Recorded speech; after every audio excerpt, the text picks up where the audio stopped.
In this episode, you'll discover one of the bravest things you can do during your recovery.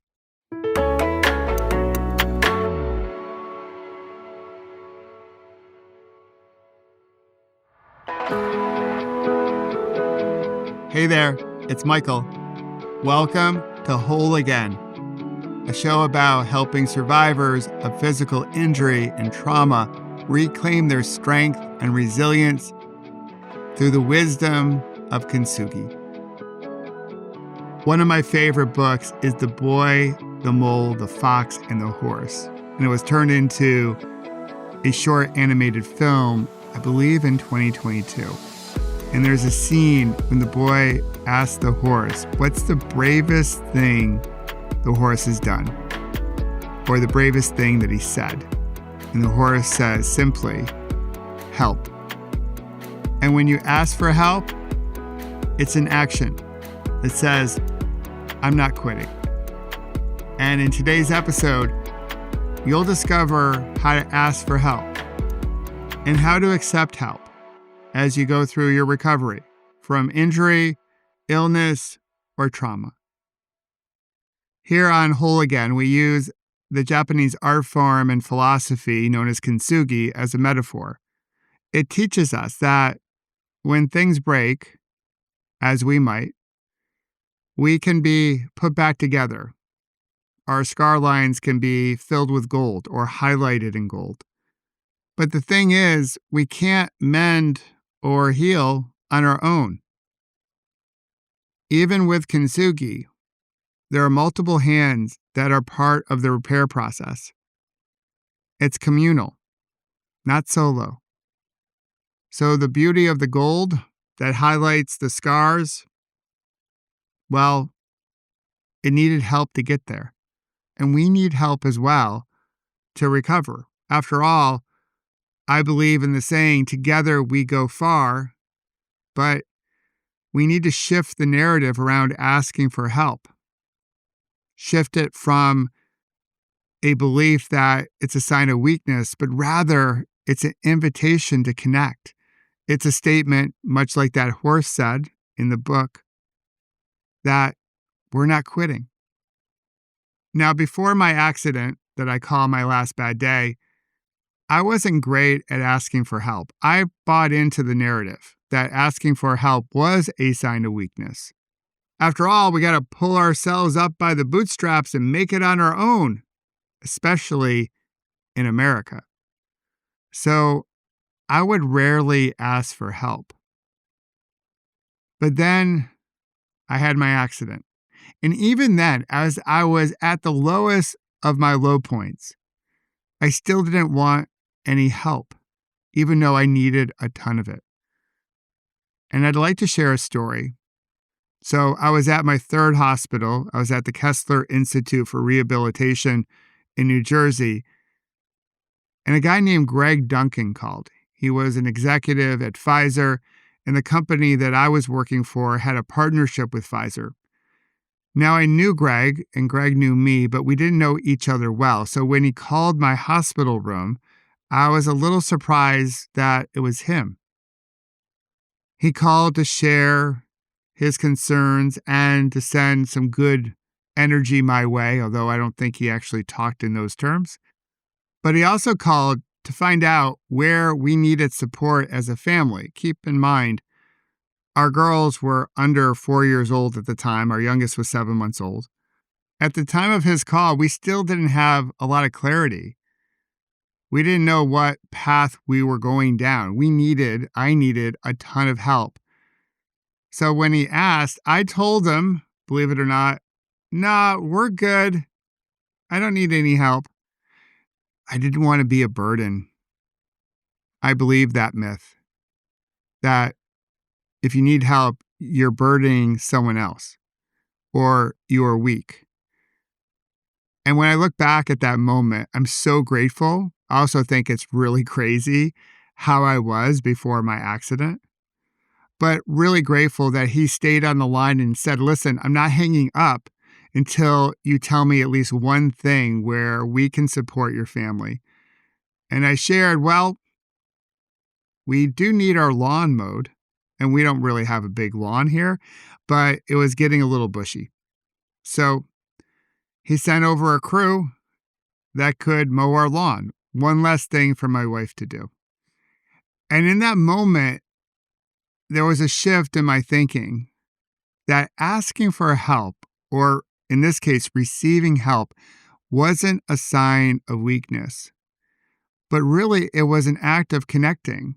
It was saying, I just need a little support because I'm not quitting. I'm going to continue, as I like to say, I'm going to keep pedaling. And that one call, that one phone call by Greg, changed so much of my recovery. It was the shift I needed. To stay in the discomfort initially, the discomfort that comes when we ask for help or when we receive help or accept help. And I made a commitment to stay in that discomfort until it became more comfortable. Now today, which happens to be over 20 years ago that I had that call with Greg, I'm much better at asking for help. In fact, I asked my whole community, the people who receive my Ripple Effect newsletter each week, for a little help as I serve as medical Sherpa, along with my sister, to my dad, who is going through his recovery on his way to feeling whole again. He had an outpatient surgery that turned into an inpatient surgery with complications and a 911 call and the emergency room. And as I record this, he's still in the hospital. So the decision to be by his side and act as a medical Sherpa, if you will, for his recovery was easy because it aligns with our values and our first principles as a family, but still it comes at a professional cost because I've worked on the latest update to our Pause, Breathe, Reflect app with something we call microdose EQ for everyone who is on Team iPhone to help them reclaim their power, reclaim their time, and reduce their screen time so they have more time for other things. It works by blocking distracting apps and websites. So you can retain your focus and attention on things that matter most to you. So I can't be in a position to really broadcast this out, even though I'm talking about it right now, but I don't have the bandwidth to promote it like I thought I would before my dad's complications. So I asked my community for some help. And I want to share with you in this episode ways that you can ask for help and also be okay with receiving help. And let's take that one first. This is a bit of a mindset shift. We know that we love helping other people. At least I think you're the type of person that would like to help other people. It makes us feel good, right? It's a way of connecting with that other person, and we don't judge that other person. We don't call our friend or our family member weak or less than or a loser or anything else. We're there to support them. And we help them, and we can see the impact of our help. And that is a nice warm fuzzy. So when someone, for example, like Greg did to me back all those years ago, when they come to you and ask, how can I help you? I want to help. And we say, nah, we're good. We deny them that feeling that we feel when we can help other people. So when someone comes to you and says, I want to help, just know that you're providing them a warm fuzzy that will have a positive impact on you as well as them. Now, in terms of asking for help, my recommendation is to start with your inner circle. So you can actually draw a little circle, and in this little circle, you can place those closest to you. It could be your family members, it could be a really close colleague, it could be friends, it could be part of your medical team. In that circle, it's the most intimate connections you have. And you can draw circles around that inner circle. And as you go out, as these circles expand, there's less of a connection, therefore there's less trust, but you get an idea of who's around you. All the different people that you could potentially ask for help. But let's start with your inner circle. People that you feel there's trust there, you feel safe with. And then write down just one ask that you would have for each of those people. Now, the people in your inner circle, it's a limited number. So we're probably talking about 2, 3, 4, 5, maybe 10 people. So what is something they could do that can offer you support? And to add to this tip, try to be as specific as possible with your ask. Often people think that other people will notice when they need help. That's not the case. Or when we ask for help, it's too generic, so people don't know what to do with it. So you select the people that you can go to right off the bat and try to be as specific as you can with them. Here's tip number 2. There's no need to say sorry. There's no need to make this a transaction of you'll scratch my back, I'll scratch yours. Just ask for help without saying sorry. So we don't say, I'm so sorry to bug you. I'm so sorry to burden you, but can you help me with X, Y, or Z? Instead, you can say, I need a little support right now. Can you help me with X, Y, and Z? And of course, as I just mentioned, we want to avoid making this into a transaction. Like, can you help me here? And I will help you. As soon as I get better, do this. Just come out with the people you've already identified with a very specific request with no sorries and no, I'll scratch your back if you scratch mine. Here's the third tip. Try to stay off of email or text messaging when you ask for help. And I know it might feel a little bit easier to ask if you're not face-to-face with someone or at least on the phone with them. Because there's a risk, right? When we ask for help, we put ourselves out there, and there's always the possibility that the other person will tell us no. So it feels safer to do it via text. But here's the thing. If you really want someone to say yes, it's much easier for them to say no when they get the email or text. So do it in person if you can do it in person, or at least do it via the phone. And if need be, you can use text as a tertiary option, a third option.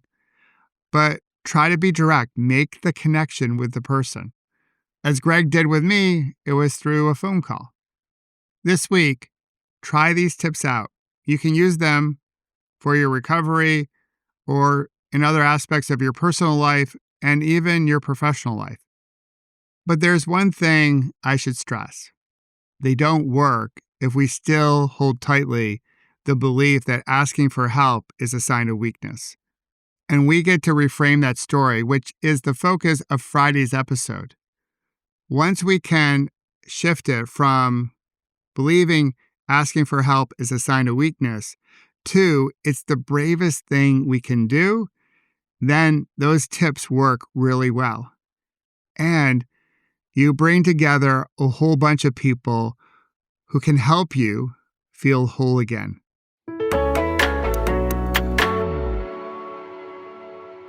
As always, thanks for being here. In this episode, we talked about asking for help and how essential it is and how brave it can be as we go through our recovery. You can start by identifying those people who are closest to you and ask very specifically for their assistance. And when you ask for help, you don't have to say sorry, but it's helpful to ask in person or at least over the phone. Again, thank you for being here. Thank you for being part of our community and being a fellow survivor. And remember to celebrate your scars as golden symbols of your strength and resilience.